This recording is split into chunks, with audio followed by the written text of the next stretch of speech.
Tulsi Gabbard has released 10,000 new RFK files. Over 50,000 more are still to come. And she says, this building belongs to the American people. They deserve to know what's inside. And knowing Tulsi Gabbard, tomorrow she may say, this building does not belong to the American people, and they did not deserve to know what's inside. You never know with Tulsi.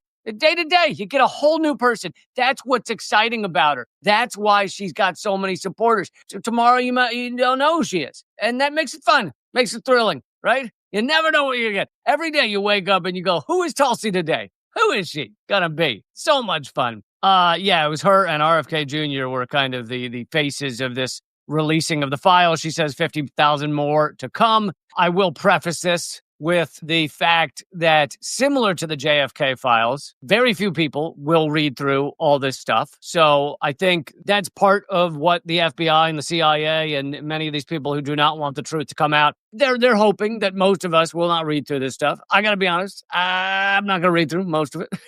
I'm going to wait for other people to do it and then see which ones they find interesting, and then I'll read those. So they're hoping that we'll feel overwhelmed. I mean, if 10,000 have just come out and you got 50,000 more to come. But I'd say almost more importantly than just the fact that it is so many documents, most of them don't have to do with the actual assassination. They just have to do with RFK. Most of them are not that fascinating. Most of them are not big gotchas. And maybe all of them are not big gotchas. All that stuff is the reason most people are not going to dive into these. But then on top of all that, there's a lot of names. Some of them are tough to read. A lot of names, people have no idea who they are. So really, you have to kind of be an expert on this stuff to read the 10,000 documents with 50,000 more to come and have it make much sense at all. So it's a real high level of entry into being able to do much with these documents. You also have the fact that our mainstream media with, nothing going on here. Oh, didn't say anything important. It's like, really? You read the 10,000 documents already and you knew everything that they said and you knew every person they mentioned?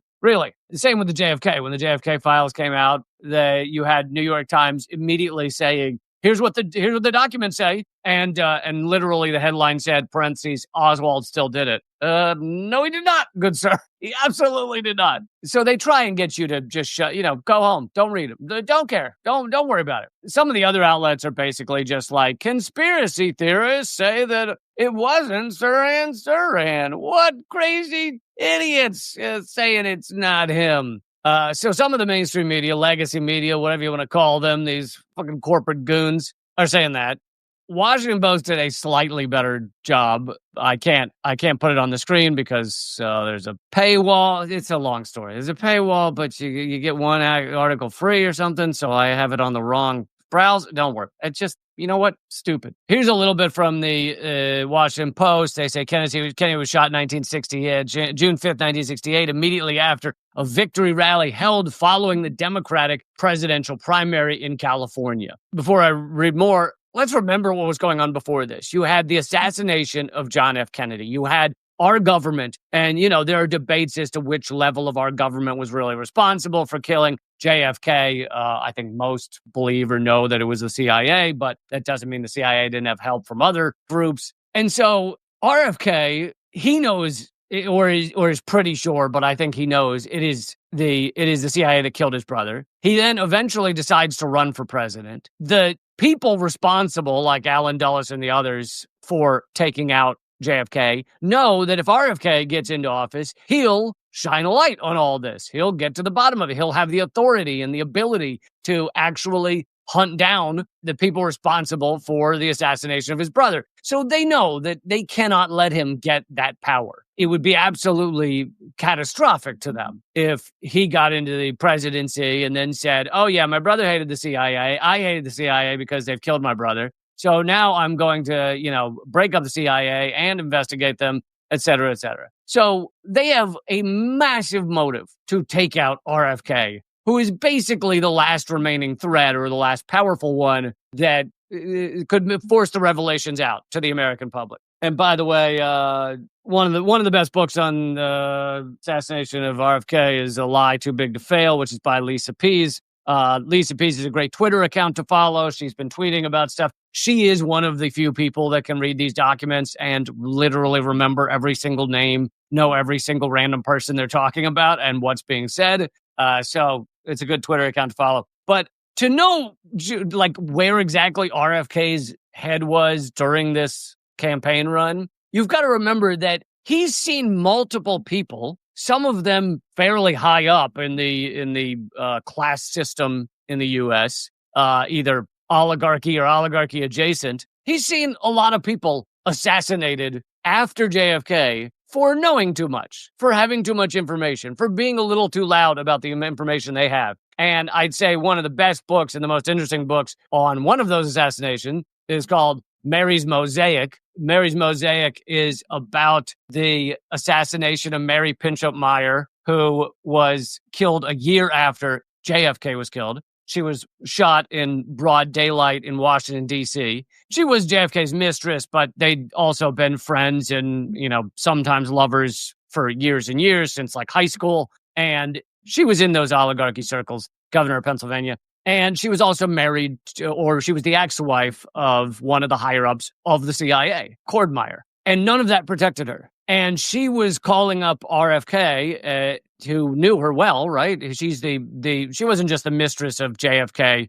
Many believe she was his true love. She was seen with him at the White House on multiple occasions. She was raising a stink. As the year goes on after his assassination, I think she was kind of a little bit waiting to see what the Warren Commission would say, because she had some sort of hope that maybe it would tell the truth or something. But of course, it was headed by Allen Dulles, the former head of the CIA, the head of the CIA that Kennedy had fired from the CIA. So it was never going to tell you the truth. So she starts raising a stink, and she's going to higher and higher people. She's telling RFK, of course, he knew, but he was not as outspoken as she was. And then what do you know? She's shot by supposedly a random dude at like 10 a.m., broad daylight, on a jogging path by the canal in D.C. And, they just claim it was a robbery gone wrong, because that happens all the time. Just 10 a.m., a dude just walks up, says, "Give me your purse," and then shoots a person. It happens all the time. All the time. If you read this book, Mary's Mosaic, you will have no doubt that she was assassinated for what she knew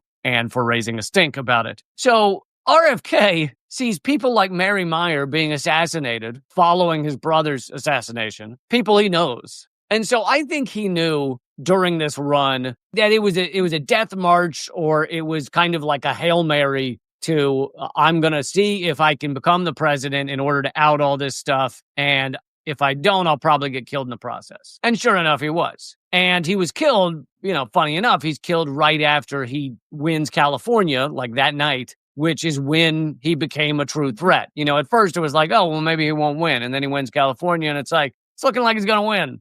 And so suddenly he's a true big threat. And if you read and learn about Sirhan, who is, by the way, still in prison for this, he would have had the death penalty, except California then stopped the death penalty, so he's just had life in prison.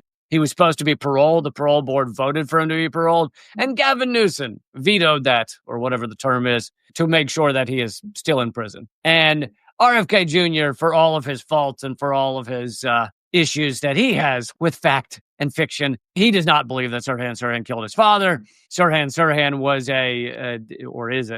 but at the time was a young Palestinian man who, the argument is that he killed RFK because RFK and JFK were so good to Israel or something like that. And yet the shot, and this is even the Washington Post said this, the shot that kills Kennedy, RFK, he's shot in the back of the head at point blank range. That's what the coroner rules. And there's still powder burns on the back of the head. Sirhan was never behind him. Like, never. Sirhan comes up to him in a crowded pantry behind the stage or whatever, comes up to him, facing him, and clearly fires some kind of gun at him. But the shot that kills him is in the back of the head. That's the deadly one. Point blank, back of the head. RFK was facing him the whole time. And Sirhan is immediately tackled. He gets off these shots. I think he gets off only one or two that are actually towards RFK, and then he's grabbed, and so the other ones go up into it's like a 6-bullet gun. The other ones go up in, or maybe 8. The other ones go up into the ceiling. But the other way that this, at minimum, wasn't just him, but really wasn't him at all, is there's way too many shots. There's, shots that go through RFK's clothing. There's shots that go into the ceiling. There's shots that go into the door. The one that hits him in the back of the head, even though Sirhan was facing him. None of it adds up to it being done by Sirhan. Apparently this is one of the less gruesome autopsy photos that are in the new documents that were just released.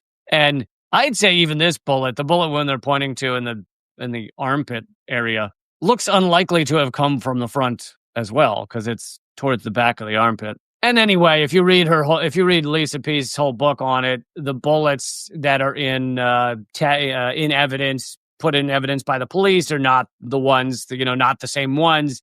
It's been proven that these bullets have been somehow switched out, or at best, if you want to give them the benefit of the doubt, they confused their bullets. She puts forward the theory, and I don't think she's not the first to put it forward, that Sirhan was firing blanks, and he had been hypnotized or somehow drugged, which, let's remember that the CIA at that time was working heavily on ways to drug people and get them to do things they wanted, get them hypnotized. I did an episode a few weeks back on the recent documentary that's still on Netflix, connecting Charles Manson to this program. They don't have proof that Charles Manson was, being tested by the CIA, but they do have proof that he just happened to be going to the same office as the CIA psychiatrist who was one of the main people doing all this testing and all this manipulation with drugs and hypnosis, et cetera, et cetera. Sirhan, according to all experts, is one of the most hypnotizable people they've ever met. You've got, if again, in Lisa P's book, you've got all these experts that have said, they met with him and they could hypnotize him in a matter of, a minute or so. There are people who are very easily hypnotized. There are people who essentially cannot be hypnotized. And then there are people who are ridiculously easily hypnotized. And, there are arguments as to how much someone will do under hypnosis. But Lisa P shows that there are actually cases, not that many, but there are cases of people hypnotizing someone and getting them to kill someone. There's one that was actually done on stage by accident. They hypnotized a cop and gave him a fake gun on a stage show in Europe somewhere. I can't remember where, Poland or something. And gave him a fake gun, and they said, when I say the word, you're going to pull out your fake gun and shoot at the crowd or shoot at this person or whatever. And apparently the entertainer didn't think about the fact that this guy who's hypnotized would pull out the fake gun, shoot at the crowd when it wasn't working. Then he pulls out his real gun, shoots at the crowd, and kills one or two people. So you can kill people under hypnosis if you are one of these people who can be easily hypnotized. Many people have said that the killer was Thane Cesar, a security guard. I'll show you a photo of him. Lisa P says she does not. She believes he was involved, but she doesn't believe he was the killer. And many said that Cesar held down RFK or held RFK as he was trying to get away. So basically, the shots start going off, and this guy basically holds him in place rather than allowing him to get out of the way. RFK, I believe, either said that Cesar was the killer, RFK Jr. said that Cesar was the killer, or that it was he was one of those involved. So RFK Jr. believes that. Cesar, I believe, died a few years ago and lived in the Philippines after all this shit went down. But anyway, Lisa P says, Cesar was seen by one witness holding Kennedy in place. I'm not at all convinced he was the guard that shot RFK. Cesar appeared to be holding him in place for whoever did the shooting. So yeah, all of that is, some of the background of the assassination of RFK. And yeah, these files that are coming out, they very well might reveal certain facts. But as I said with the JFK files, there is 0% chance that these files are going to come out and one of them's going to say, we got him. One of them's going to be the FBI or the CIA going, damn, did we do that well? Who knew Sirhan would do such a good job for us? No, there is 0. Because A, they would probably never be dumb enough to write something like that down. B, if they did write it down, they would never file it away in their paperwork under, we'll classify it. That note you wrote to me saying, thank goodness we took out RFK? I'm just going to put it in the file cabinet here and classify it. No, they burn it. And then I can't remember if I started with letters or numbers, and that's always the worst, isn't it? A to G. So maybe I'm on C. Let's say C. C, if both of those things happened, they wrote down we killed RFK, and they filed it away for future generations to look at. Nowadays, whoever's in charge, and I know Tulsi Gabbard is part of it, but she's probably the last in the line. Whoever's in charge of releasing this stuff and going through it to make sure there's no social security numbers, they love to say they have to spend a lot of time going through everything. Yeah, they have to spend a lot of time so that they can make sure not to show you the important stuff. Whoever is in charge of going through it right now would be burning those pieces of paper. So there's at least 3 to 15 layers of why you are not going to see the smoking gun in any of these documents. But again, that doesn't mean you won't see interesting things. And I do hope people go through them. I hope people read all of it. I think yelling nothing burger is a way to actually get people not to figure out the truth. I don't think you could just yell nothing burger and walk away when you haven't read them all yourself and understood them all. But anyway, so I think both those things can be true. We can say this stuff might reveal something. We can also say there is 0% chance that any of this says, yep, CIA took out RFK. And I said the same thing about JFK. But I would love to see the paperwork on Mary Meyer. Love to see what they have to say about Mary Meyer. If anybody's looking for a fucking thrilling read that really shows you what they're willing to do, read Mary's Mosaic. It also loops in, parts of the book loop into COINTELPRO and Project Chaos and all these people. Cord Meyer, one of the tops of the CIA. And weirdly, Peter Janney, the guy who wrote this book, is the son of a former CIA officer who was one of the tops of the CIA. And he actually believes his father knew, at minimum, that Mary Meyer was going to be assassinated. And they were family friends. Like, he grew up hanging out with Mary Meyer's children. And they would hang out with Mary Meyer's family and Cord Meyer. And it was basically CIA families. And it's just weird. It's cool to hear, to read this book from someone who was in the middle, like grew up in the middle of it. Anyway, check it out sometime. Also, that tells you something about our American history, doesn't it? That a member of the oligarchy could be JFK's former mistress, could be assassinated in broad daylight a year after he was killed, and you basically never hear about it. Like, no one ever mentions it. Almost zero mentions.